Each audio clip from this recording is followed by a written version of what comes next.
Bonsoir mesdames et messieurs, merci de nous rejoindre sur Canal Algérie pour le 19e numéro de votre émission 52 minutes chrono. Aujourd'hui, on parlera tennis et le tournoi international ITF Junior. Mahdi Bourras, un tournoi qui a tenu d'ailleurs toutes ses promesses. Les basketteuses du Saint des Marines qui obtiennent leur revanche sur les pétrolières. Chez les garçons, rien n'a bougé à Boufarik. La crise persiste en volleyball. Le NR Borjouaïj, tenant du doublé, a été surpris à domicile par le GS Pétrolier qui revient très fort cette saison.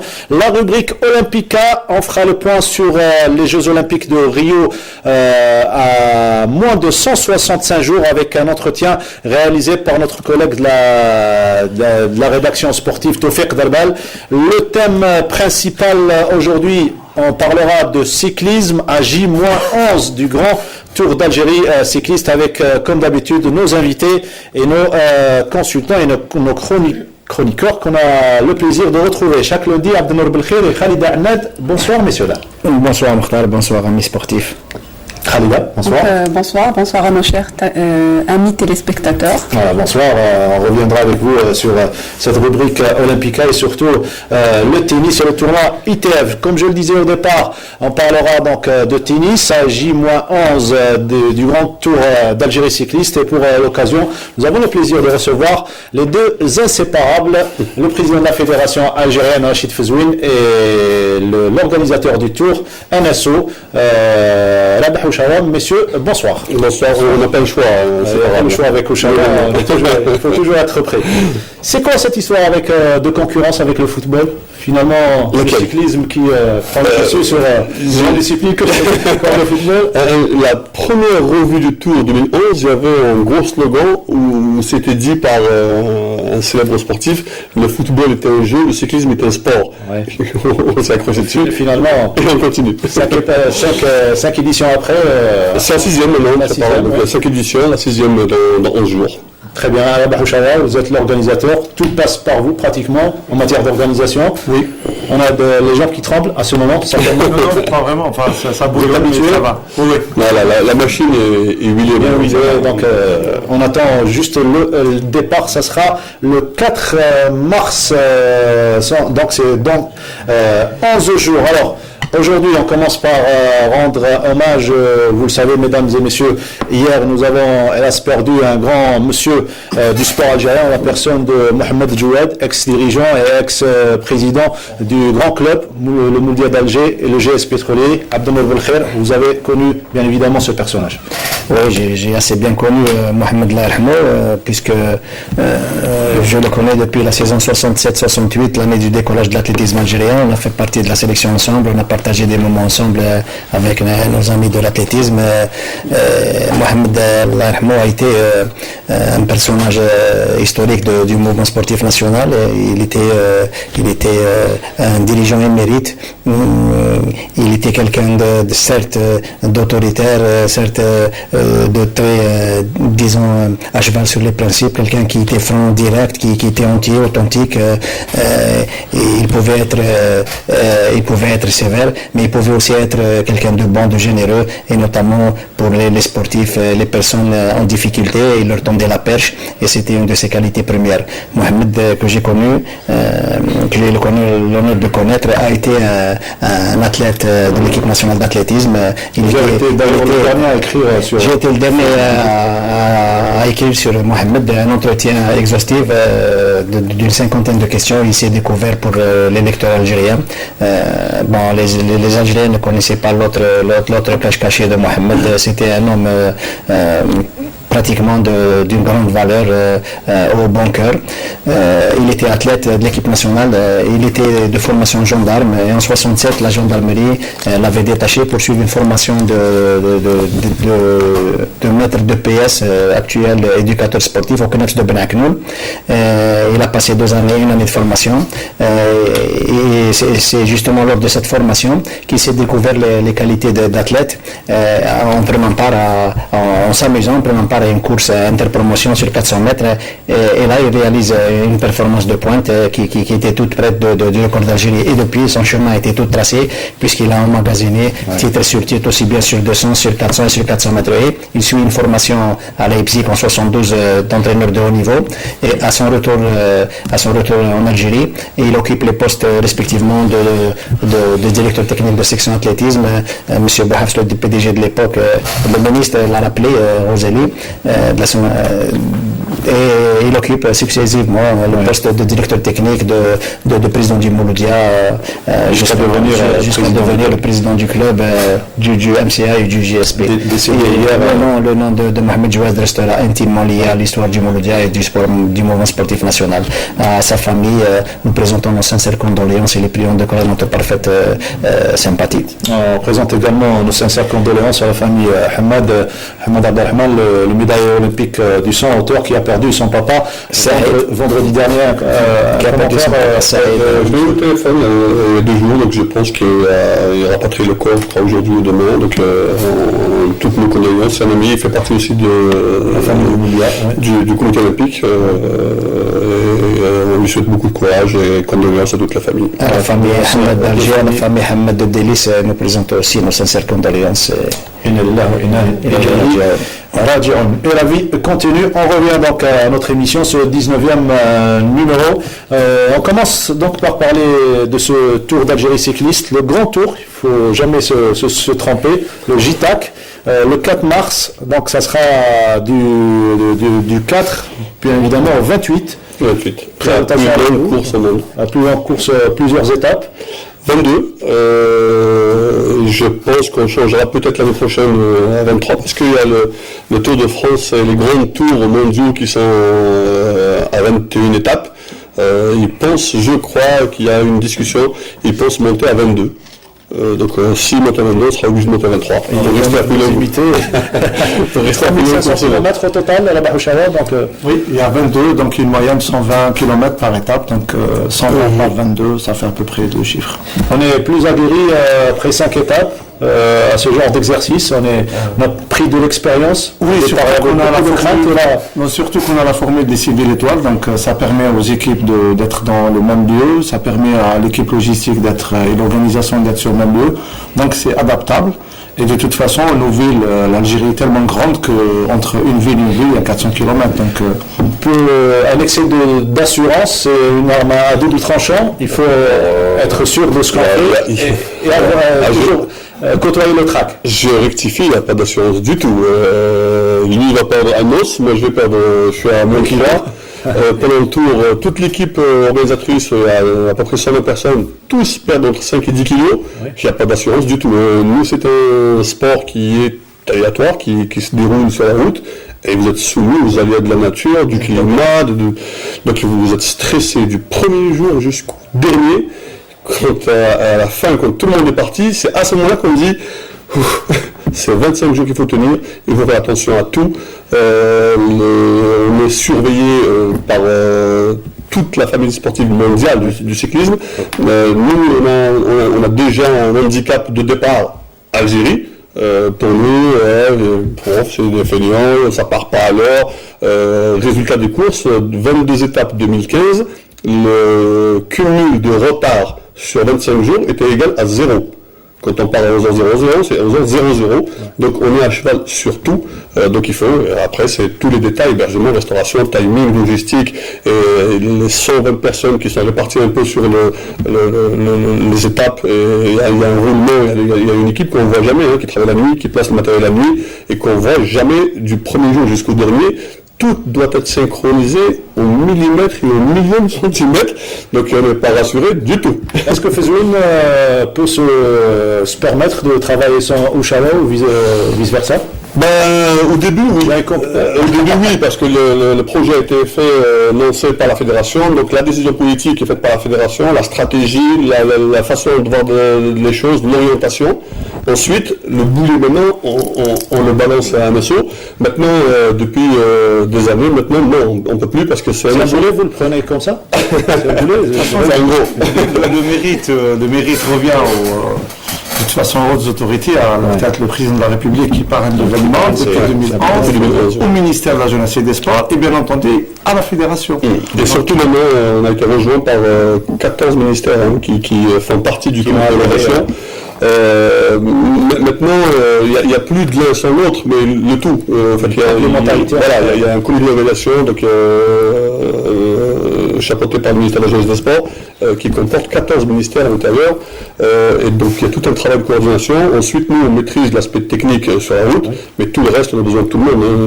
Maintenant, le Tour d'Algérie sort de son contexte sportif, il rentre dans un contexte culturel, politique, touristique, etc. Donc, il y a encore énormément de travail à faire. On est en train d'essayer d'année en année, maintenant tout le monde s'est habitué, chaque année on nous pose la question, c'est quoi, qu'est-ce qu'il y a de nouveau? Donc on est habitué à avoir toujours du nouveau, être toujours plus efficace, donc il y a une espèce de pression d'année en année, et on aimerait, le but de la fédération, ce serait d'arriver à en faire de cet événement un moyen de communication Algérie. C'est quoi le nouveau cette année?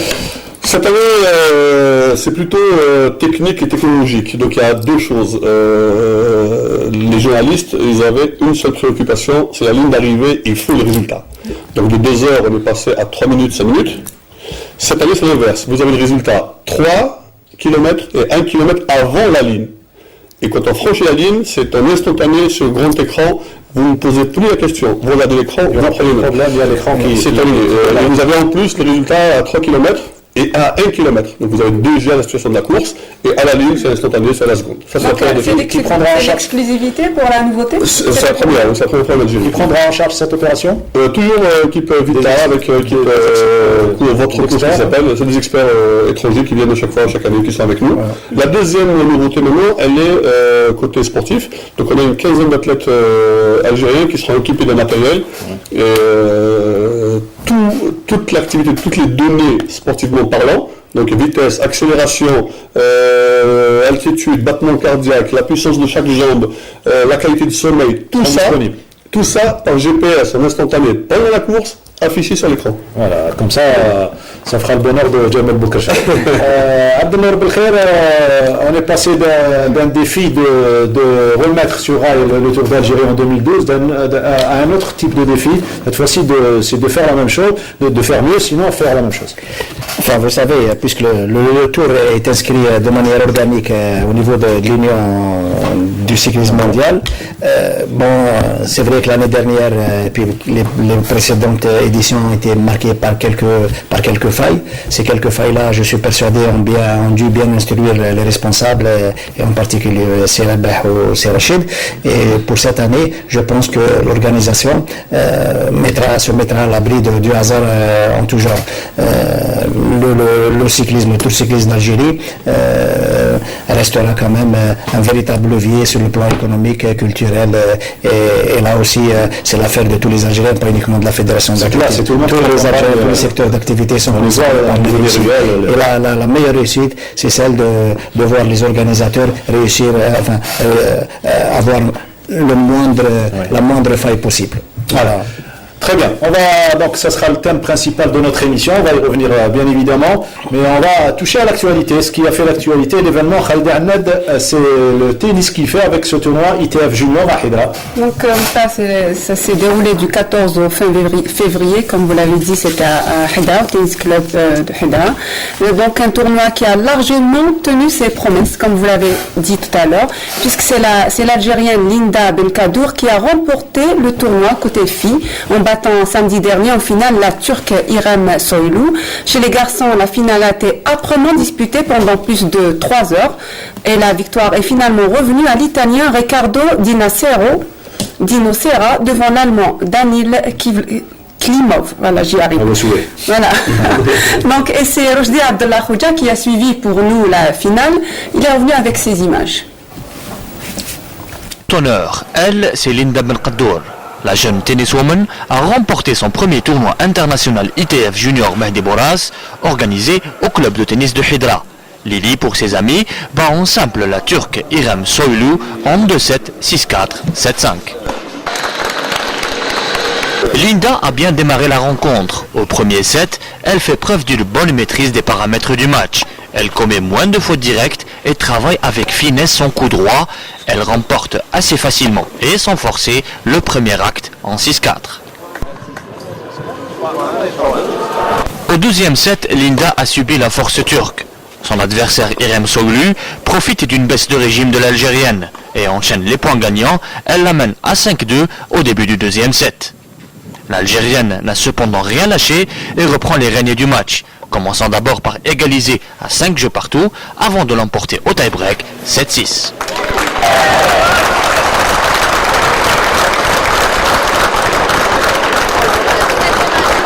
What do you feel about this match?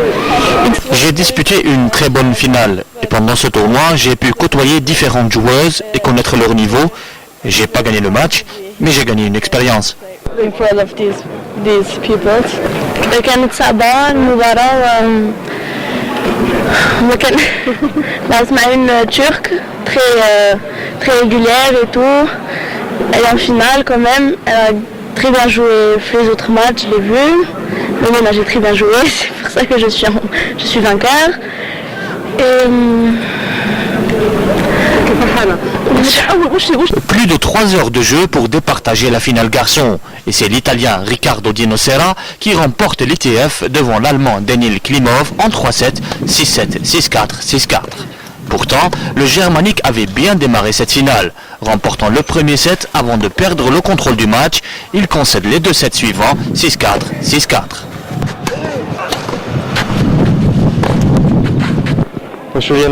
C'est très plaisant de jouer un tournoi dans de bonnes conditions comme ici à Alger. You lose, you don't win. What do you think? No. What do you feel? Yeah, no, I feel a little bit bad, J'ai perdu la finale en simple, mais je reste positif car j'ai amélioré mon classement et je termine deuxième de l'ITF. Yesterday 2 matches, I played good and at the end, second place. Je suis très content d'avoir remporté ce titre. C'est un bon tournoi et c'est une grande expérience que j'ai acquis. Je remercie les organisateurs qui nous ont bien pris en charge.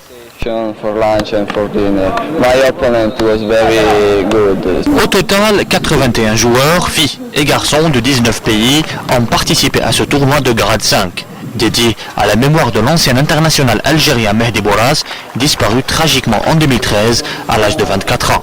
Pendant la cérémonie de clôture, le directeur des équipes nationales Mohamed Ben Chabou a remis des cadeaux symboliques à Rachid Bourras, le père du défunt.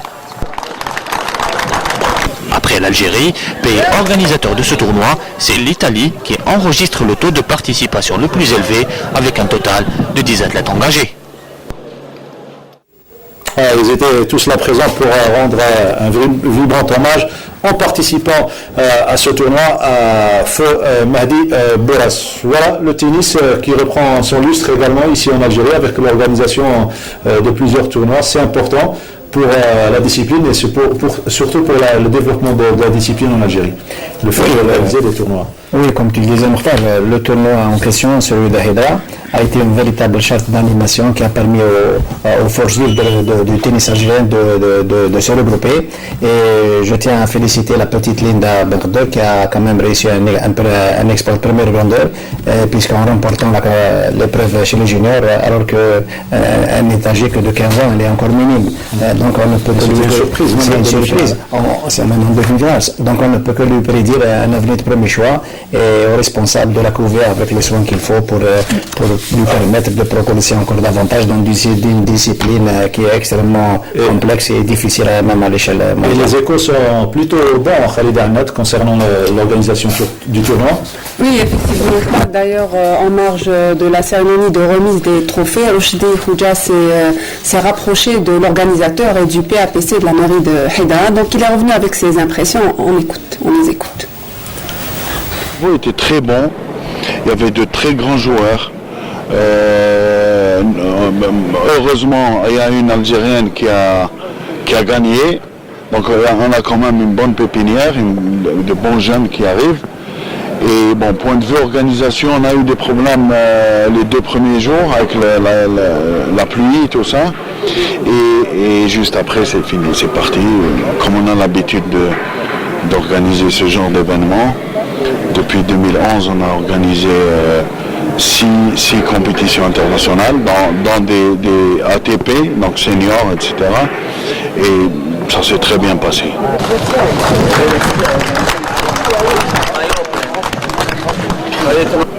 On a toujours été à l'écoute des sportifs, et surtout de mettre à la disposition de ces sportifs les infrastructures qu'on les voit maintenant, surtout le club de tennis de Hydra. Nous on est fiers aujourd'hui qu'une sportive algérienne a pu gagner ce tournoi. Je remercie aussi mes amis de la section tennis de Hydra, M. Tahar Azi qui est là avec nous. Et la commune de Hydra est toujours à l'écoute des sportifs de tout genre de sport.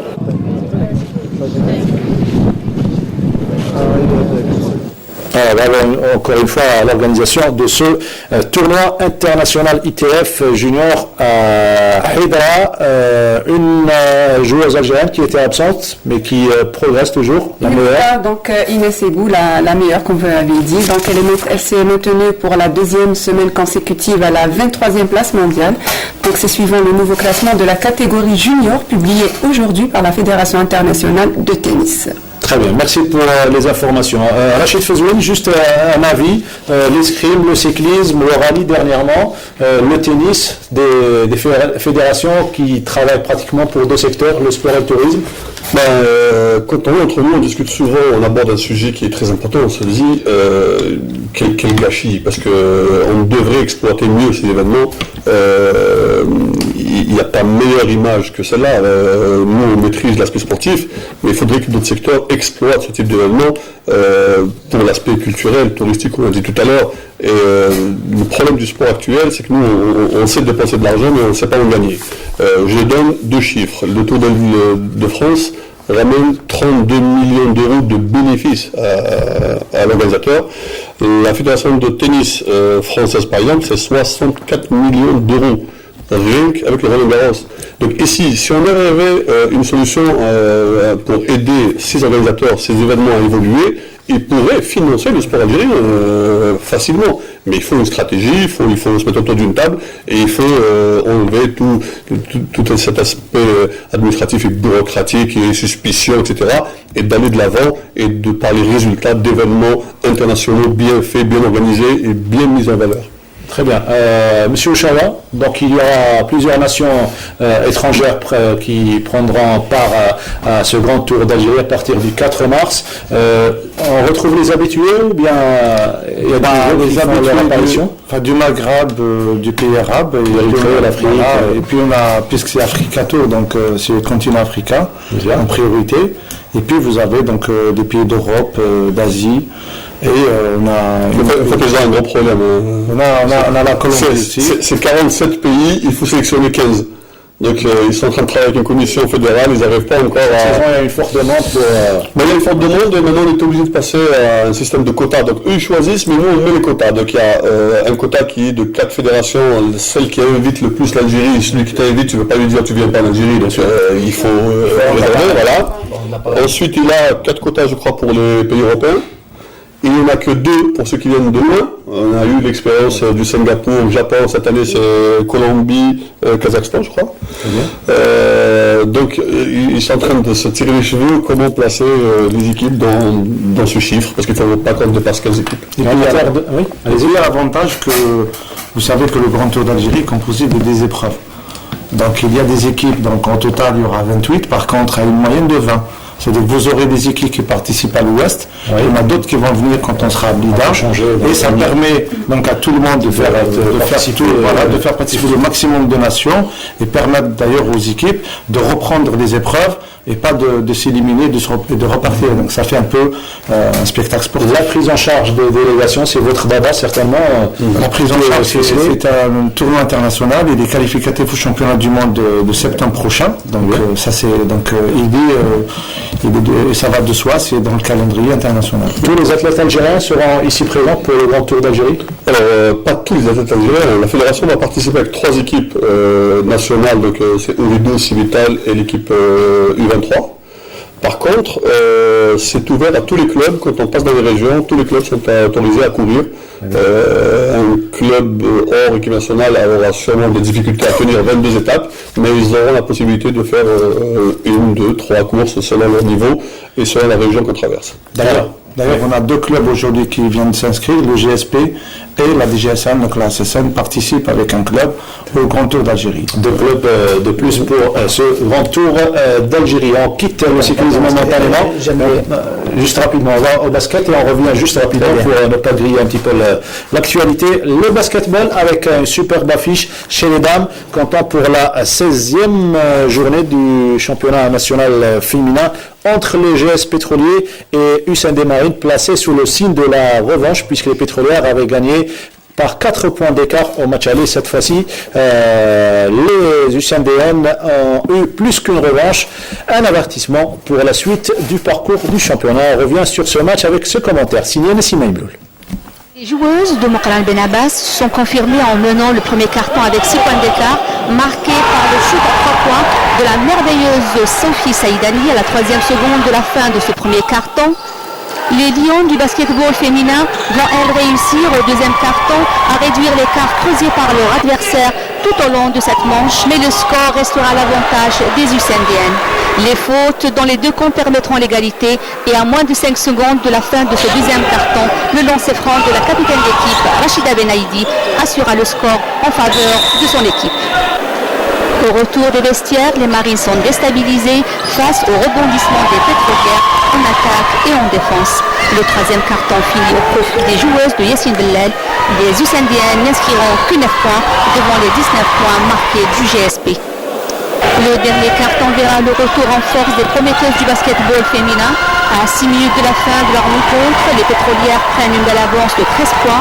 Les 2 dernières minutes, les HDM devancent un point et le match se termine à égalité qui annoncera la prolongation. Ces 5 minutes seront interminables, marquées par la fatigue et le stress, traduites par des innombrables fautes. Et ce sont les multiples lancers francs qui détermineront la victoire des HDM sur le score de 74-73. C'était un match plaisant. On avait 2 équipes qui avaient un engagement physique très important, vu les 4 Africains qui se trouvent sur le terrain. Je vais dire tant mieux pour l'équipe de HDM qui a gagné le match. Pour nous, c'est une défaite, c'est une défaite. On va réviser notre copie. C'est une belle victoire, ça reste toujours bon, c'est bon pour le moral et bon pour beaucoup plus pour psychologique pour nos athlètes. Nous, on a travaillé pour ça et pour gagner ce match. Et sincèrement, notre objectif, c'est de gagner un peu plus par rapport à 1 point d'écart. On aurait souhaité gagner un peu plus de 4 points pour quelque part organiser le dernier tournoi des playoffs.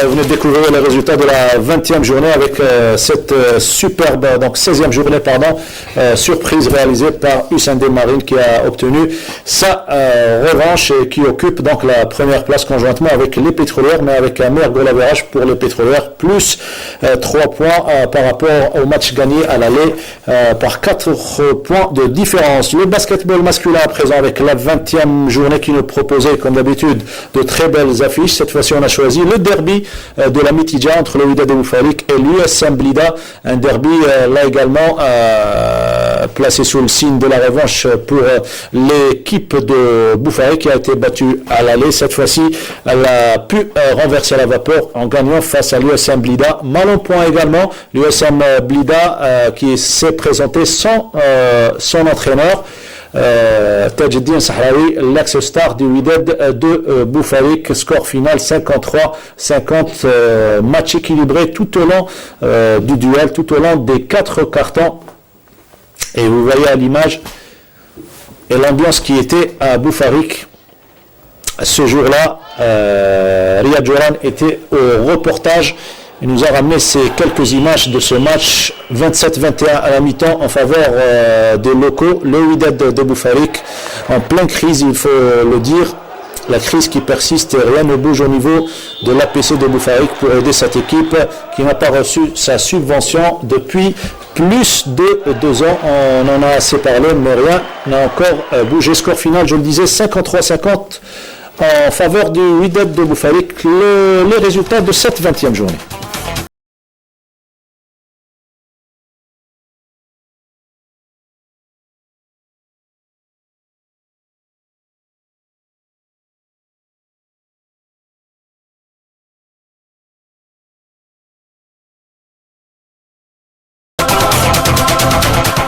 Et la plus grosse surprise, bien évidemment, c'est la défaite du CRB d'Al-Beda à Sétif, qui refait le coup. Sétif qui gagne à Al-Beda à l'aller et qui gagne au match retour 76-54. C'est le GSP qui mène au classement général par 39 points. Al-Beda est second, 36 points. Troisième, le Nas du Sandé, 35 points. La situation du Wydad de Boufarik, on en a parlé souvent, mais rien n'a encore... Il n'y a pas eu de changement de situation. On campe sur cette position et on n'aide pas cette équipe de Wydad de Boufarik, composée essentiellement du cru, dont la plupart sont des joueurs juniors, voire seniors première année. Un commentaire.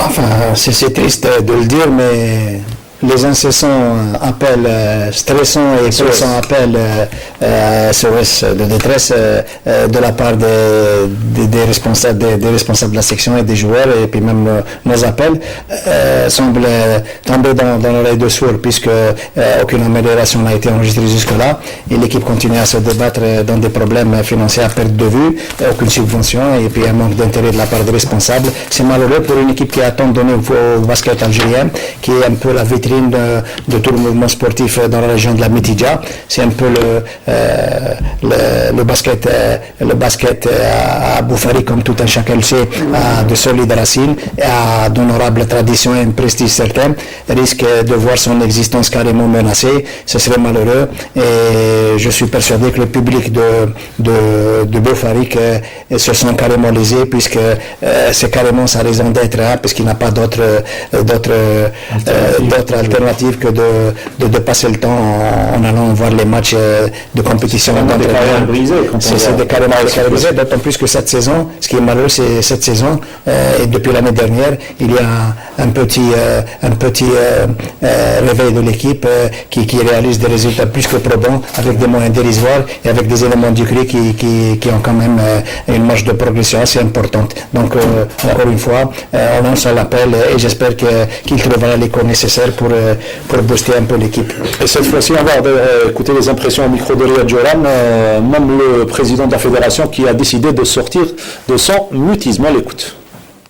لو كان نزيد تعاود تقولوا لنا على 4 أشهر على عام واحد اخر بالطريقه هذه نبقاو دائما في المشكل، نبقاو في نفس المشكل، وهذا مشكل كبير، مشكل الناس هادو الناس ما يخافوش ربي، الناس هادو اللي حابين يحطموا بوفاريك بالطريقه هذه الله يهديهم. انا كما نقول لك، انا اللي نداء لكل السلطات، يا ناس انعلوا بليس، هذه كره سله في بوفاريك معروفه، ما نجموش نشوفوا بطوله بدون بوفاريك، ما نجموش نشوفوا بطوله بدون بوفاريك. هذا الفريق كملت الفريق مهدد، يعني بالك هذا هو الدنيا ما سعنا، باسكو سي بون لي جوار صبروا الحق وقت وين ما فيهاش. اولا الكونت توجور يبلوكي، le président sortant, le bureau moral financier تاعو il n'est pas encore fait. واش نقول لك، البلديه ما نجي يعاونك، دي جي اس ما نجي يعاونك، المينيس ما نجي يعاونك، مي بصح مع كل هذو المشاكل كاين حلول، كاين انه كان نوصل الحلول، كاين 1000 solutions pour sauver ce club.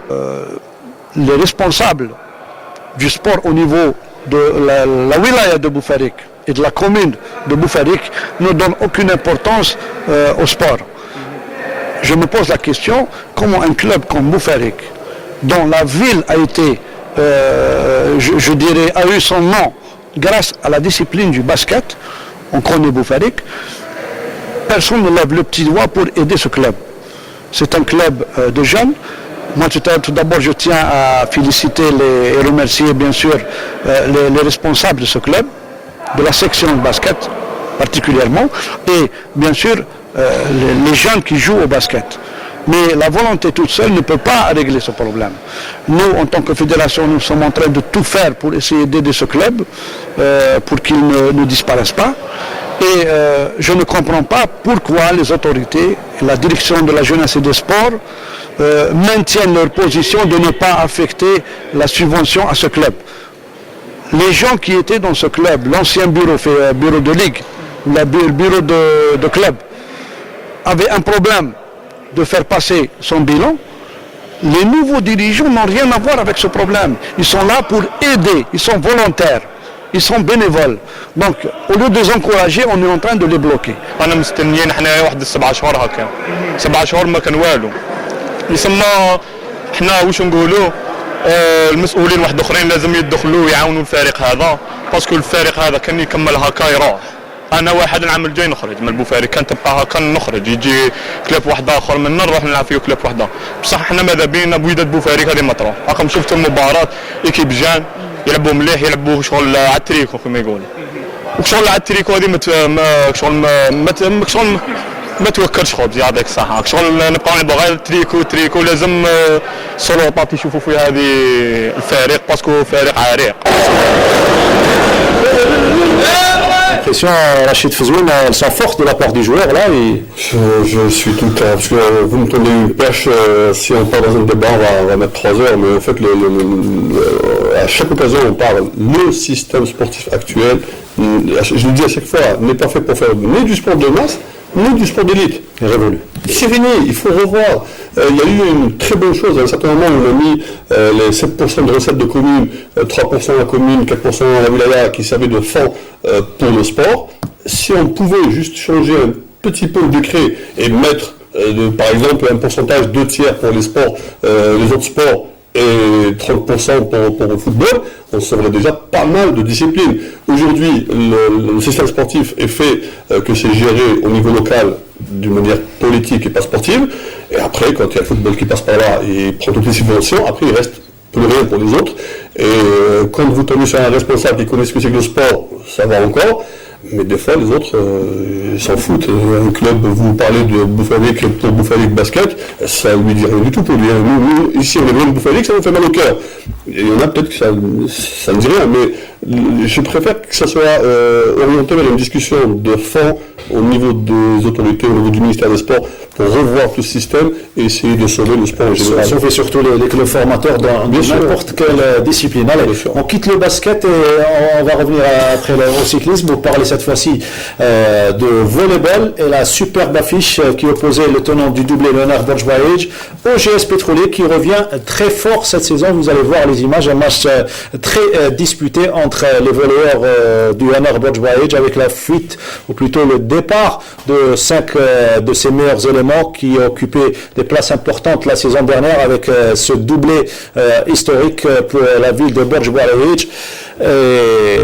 L'équipe du GS Pétrolier qui a frappé fort et qui a gagné 3-7-1, 22-25 était le score du premier set en faveur du GS Pétrolier, 21-25 toujours en faveur du GS Pétrolier au second set.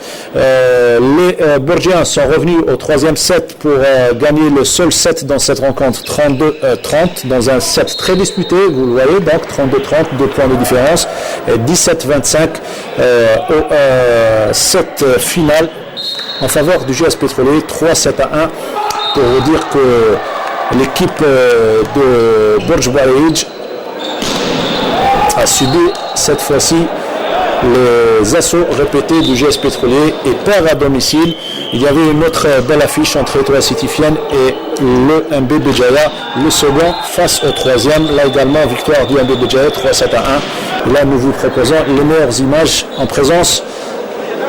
On écoute les impressions des deux entraîneurs. L'équipe de Borj par un score de 3-7-1. Il y a juste à signaler que le rendement de certains joueurs n'a pas été à la hauteur. D'autant plus que l'équipe de Bosch de cette année n'est pas l'équipe de Bosch des années précédentes, avec de jeunes joueurs qui manquent d'expérience. On s'est battu à fond. L'équipe de GSP a été, je dirais, très forte avec l'expérience de certains joueurs, si ce n'est pas tous. D'ailleurs, ils occupent la première place. On a fait ce qu'il a fallu faire. Et finalement, le match a été remporté par le GSP logiquement.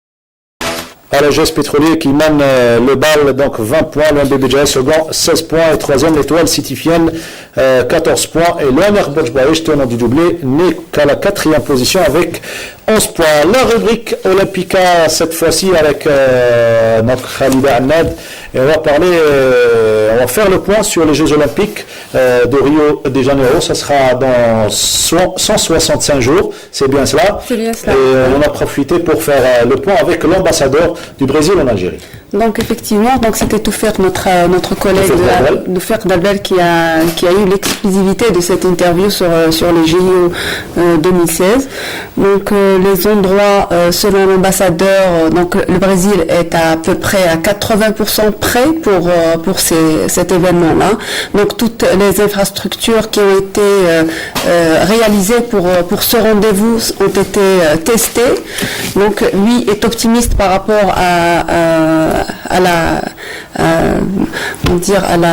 au déroulement des Jeux Olympiques. Donc on écoute dans cette première partie de son interview.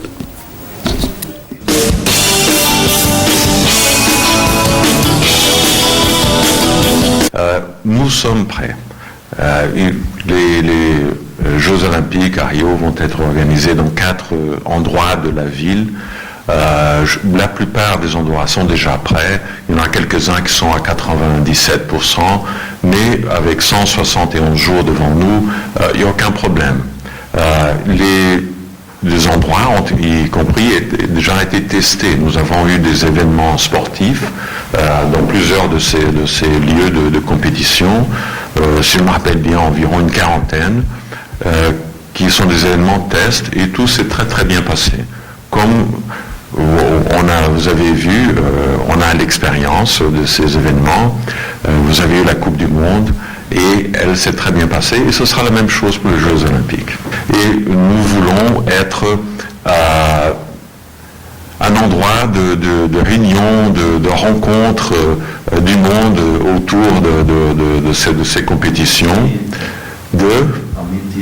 d'amitié bien sûr, de rencontres entre les peuples, et surtout célébrer le fait aussi que c'est la première fois que les Jeux Olympiques sont tenus en Amérique du Sud.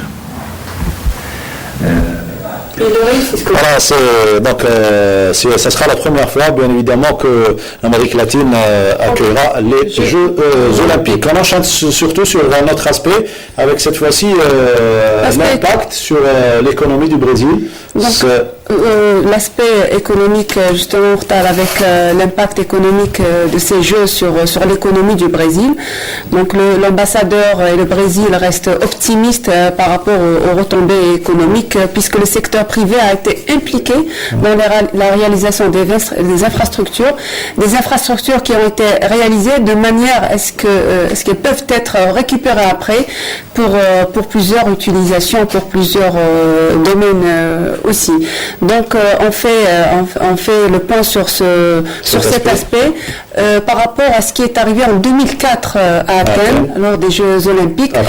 Après les Jeux Olympiques, donc la Grèce a essuyé un impact très négatif sur son économie. Donc ça a coûté 9 milliards d'euros à la Grèce, donc qui avait plombé les finances publiques à l'époque et aggravé les problèmes grecs. Donc par rapport à ce volet, on écoute une deuxième fois l'ambassadeur du Brésil en Algérie. Ces genres d'événements a des retombées très positives pour l'image du pays. Et dans cet aspect-là, je crois que ce sera le principal gain, c'est de montrer un visage de notre société, des Brésiliens, d'un pays ouvert au monde, d'un pays de gens où il y a de la joie de vivre et qui reçoit de bras ouverts les peuples du monde entier. Sur le plan économique, nous avons fait très attention à la façon dont les jeux sont financés. La participation du secteur privé est très très grande dans les investissements d'infrastructures des jeux. Il y a des installations, par exemple, qui vont être, après les jeux, transformées soit en appartements, soit en écoles. Il y a une préoccupation très très grande avec cet aspect de la rentabilité socio-économique des jeux. Son Excellence, le Brésil... Donc voilà, c'était l'ambassadeur du Brésil en Algérie sur l'aspect économique. Dernier aspect, la crainte de tous les participants, que même ceux qui ne vont pas participer, mais qui vont au Brésil pendant la période, on ne va pas dire estivale, puisque ce sera l'hiver au Brésil au mois d'août-septembre. Le virus Zika, qui inquiète tout le monde. Même par rapport à ce point, même si ça a l'air d'inquiéter tout le monde, apparemment pas le Brésil, son ambassadeur d'ailleurs. Donc là, il se veut encore une fois rassurant par rapport à ce volet-là. Donc en août, ça sera l'hiver au Brésil. Ça n'aura aucun impact, selon l'ambassadeur, sur le déroulement des jeux, sur la santé des participants aussi. On l'écoute. L'épidémie de virus Zika préoccupe beaucoup le Brésil, pas seulement le Brésil, mais aussi une série de pays qui sont affectés par ce virus. Mais malheureusement, cette épidémie se concentre en ce moment au Brésil, où le Zika est apparu il y a peut-être 1 ou 2 ans avec plus de force. Ce qui était important de dire, c'est que l'aspect absolument tragique de la Zika, c'est son impact sur les femmes enceintes. En dehors des femmes enceintes, le Zika n'est pas un virus dangereux. Et pour terminer, c'est très important, ni le comité olympique, ni l'Organisation mondiale de la santé a dit qu'il ne fallait pas voyager à cause du Zika. Donc les Jeux continuent, il n'y a pas de risque. Les Jeux au Brésil se déroulent en août. En août, c'est l'hémisphère sud, c'est l'hiver. Il n'y a pas d'activité de moustiques. Oui, pendant la journée, c'est merveilleux. C'est un moment absolument merveilleux pour être à Rio. Pendant l'hiver, on n'a pas de registre d'infection par Zika ou dengue, parce que c'est le même moustique. Parce que c'est un moment où les moustiques, enfin, par la nature, se cachent. Voilà.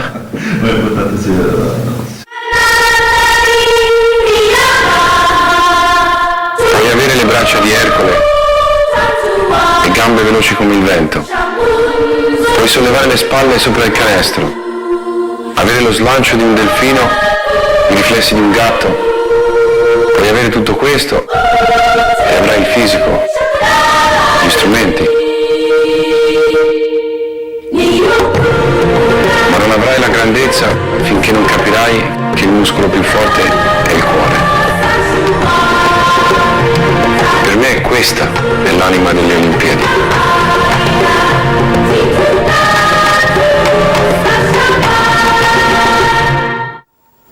Le cœur et l'essence même des Jeux Olympiques, il vous a convaincu, l'ambassadeur du Brésil en Algérie, d'y aller?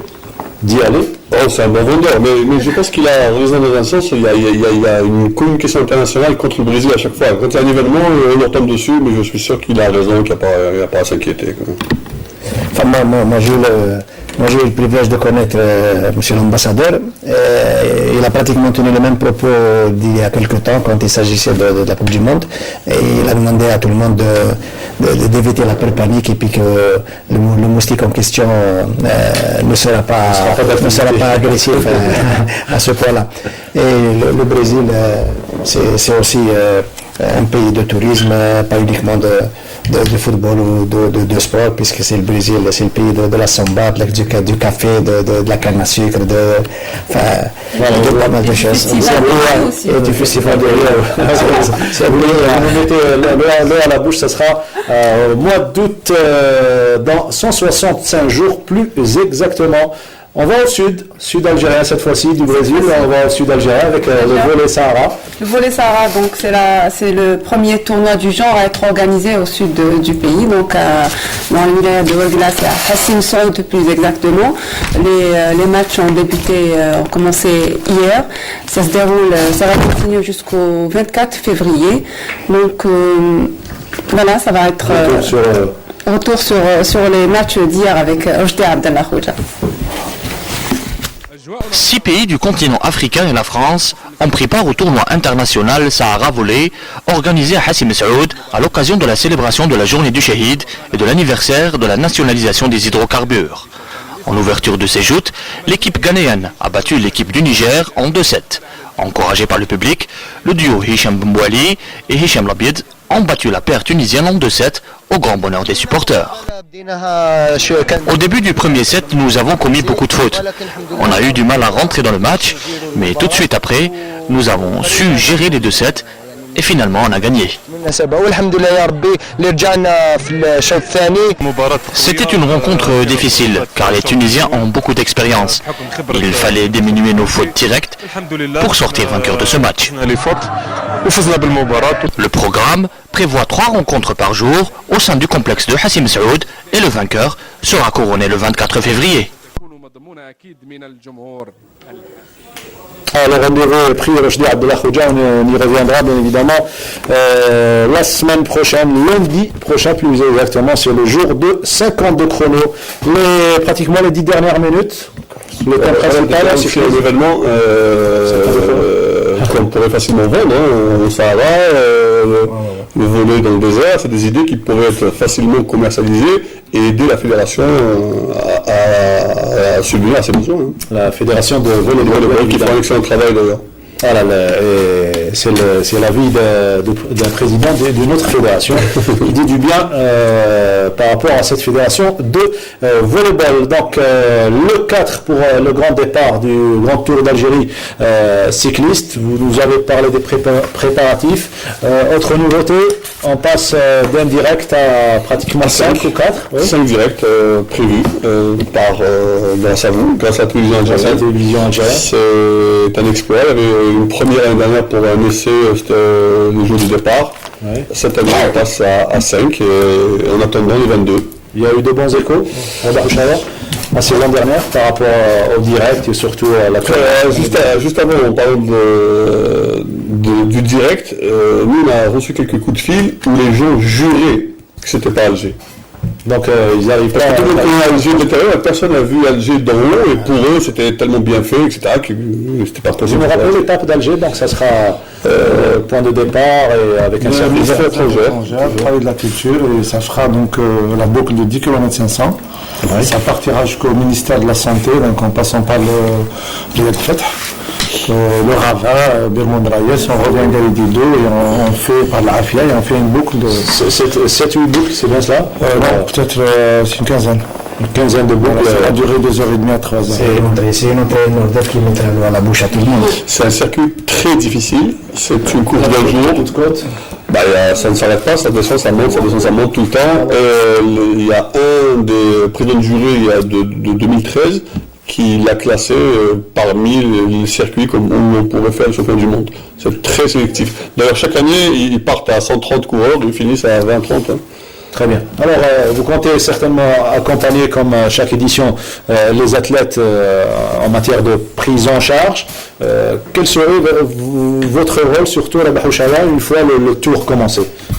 Il va falloir se détacher, chacun dans sa tâche. Nous, on a déjà commencé, c'est-à-dire que tout est prêt. Dès que les équipes arrivent, donc ils vont arriver entre les 2 et les 3. Donc ils seront dans l'hôtel et puis il y a toutes les réunions qu'ils vont faire, puisqu'il y a tellement de services. Donc il y a le service sécurité, le technique, il y a l'équipe de l'NTV à préparer tous les aspects de beaucoup de stress à gérer. Oui, toutes les équipes, toute l'organisation est stressée parce que le départ de l'organisation, c'est la plus difficile. Donc, dès que ça démarre, et puis donc d'étape à étape, ça descend. Et donc après, c'est pratiquement une routine de préparation. Puisqu'on fait le point aujourd'hui, ça serait bien de lancer un message pour qu'il n'y ait pas d'aléa qui un petit peu qui freine un petit peu. Pour revenir au direct de l'année passée, c'est vrai qu'il y a eu beaucoup de retombées. Oui. Nous, on a commencé à 5 étapes en 2011. Je pense à 5 éditions. Nous, au point de vue organisationnel, point de vue tous les préparatifs, on peut faire 20 tours. Maintenant, on passe à l'image Algérie. Donc c'est pour ça que les retombées du direct de l'année passée, maintenant on passe à 5. Ouais. C'est comme ça qu'on va rentrer dans une nouvelle phase. C'est comment transmettre cette image en dehors d'une couverture simple, jusque le JT ou des émissions. On passe à montrer. Et puis cette année, donc le défi, c'est de faire.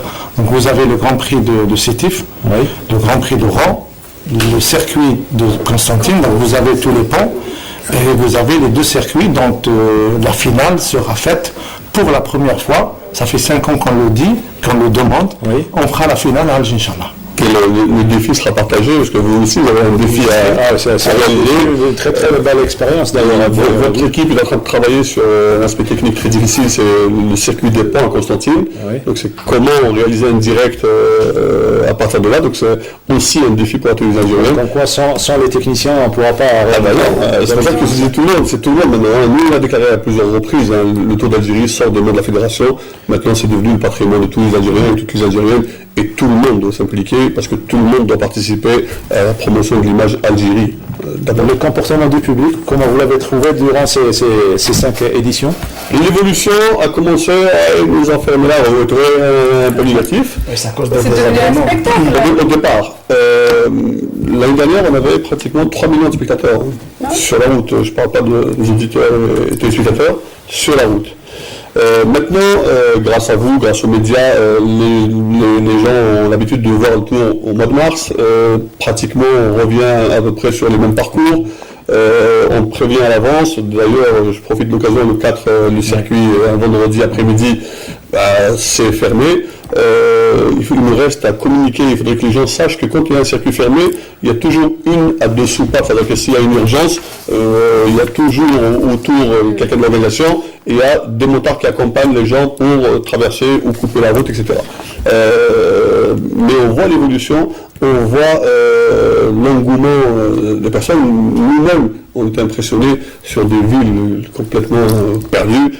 Un monde terrible qui jusqu'à temps depuis des heures pour voir la caravane passer, ça nous donne la chair de poule, ça nous motive, c'est excellent. Là, Rachid, je jette un coup d'œil sur le programme. Le 8 mars, vous avez prévu donc le Grand Prix d'Oran. Vous allez faire adapter la compétition à la fête des... Le circuit se passe au CCO d'Oran. Ouais. Donc c'est un circuit fermé, il sera en direct, donc double défi. Et le 3e défi, c'est qu'il faut gérer, je crois qu'il y a 3000 ou 5000 fans qui vont faire un concert là-bas, qui seront à l'intérieur et qui sortent au moment de la course. Donc on aura peut-être la journée où il y aura le plus de spectatrices du Tour d'Algérie. Vous serez gâtés, vous serez gâtés. Bien. Voilà, donc voilà pour le Tour d'Algérie. On sera tous présents, mobilisés pour la réussite de ce tour. Il reste 2 minutes. Alors l'occasion de parler des événements qui vont venir. Le cross-country à Abdel Bekhir avec le championnat national. Vous serez présents à Ain Defla? Non, nous on sera plus présent nulle part jusqu'au 4. Ça c'est pas gentil parce qu'on vient souvent autour d'Algérie. Oui, le championnat national de cross-country qui se déroule vendredi prochain, vendredi matin à Djelfa qui reste une wilaya, un véritable pôle de développement de la discipline en question et qui a fait l'objet d'intenses préparatifs, mettra en mouvement toutes les forces vives du cross-country algérien. Les courses dans leur totalité, dans leur globalité, aussi bien chez les seniors que chez les jeunes catégories, les courses seront pratiquement ouvertes, où tout pronostic peut s'avérer hasardeux, ce qui donnerait, si vous voulez, plus d'intérêt et de spectacle aux différentes courses. Et j'espère que les vainqueurs seront de beaux vainqueurs qui auront la possibilité de prendre part au championnat du monde prochain. 600 athlètes attendus à ce rendez-vous le 26 à partir de 10h15 sur Canal Algérie en direct. Il n'y aura pas que le cyclisme, il y aura également l'athlétisme. Il y aura également le championnat d'Afrique, le goalball en Médin prévu à Alger du 25 février au 5 mars, qualificatif aux Jeux paralympiques de Rio. Il verra la participation de ces pays dans l'Algérie. Outre l'Algérie, le tournoi regroupera le Maroc, la Tunisie, l'Égypte, Côte d'Ivoire en Médin et le Ghana qui vont se disputer le seul billet qualificatif aux Jeux paralympiques, espérant la même chance qu'ont eu nos handi basketteuses et nos handi basketteurs. Un dernier message Rabah au Rachid. On invite tout le monde à être sur les routes pour supporter le tour. Et, il y aura des cadeaux cette fois-ci la caravane pub est faite pour ça. Nous avons eu plus de sponsors encore qui sont venus nous rejoindre cette année. Donc il y aura forcément plus de cadeaux. Il y a une caravane qui part 2 heures avant la caravane de cyclistes et qui est faite pour traverser les villes, distribuer des cadeaux. Donc il y aura toujours plus de cadeaux. Le contrôle antidopage, c'est important. On a commencé avec depuis 2011 et on ne veut pas s'en séparer. Nous voulons passer un message très clair. Nous sommes la seule fédération en Afrique qui contrôle sa propre épreuve et nous sommes sans pitié à ce sujet-là. Sans pitié à ce sujet. Les bicyclettes Non, pas encore. Encourage à tout le monde, tous les gens qui vont d'abord nous aider, surtout le service sécurité, la gendarmerie et la police, la sûreté nationale, qui vont être à cheval pour que tout se passe, Inch'Allah, très bien. Et tout se passera, Inch'Allah, très bien. Voilà, bonne chance et longue vie au grand tour d'Algérie. Merci Rachid Fouzi, merci Rabah Houchara. Khalid Ahmed, lundi prochain, également Abdelnour Belkhil, merci à vous de nous avoir suivis. Merci à la régie numéro 7, à sa tête, Saïd Bouhadjoum, et notre script Maafa Siham. Un dernier mot. Je voudrais juste saluer les Lego.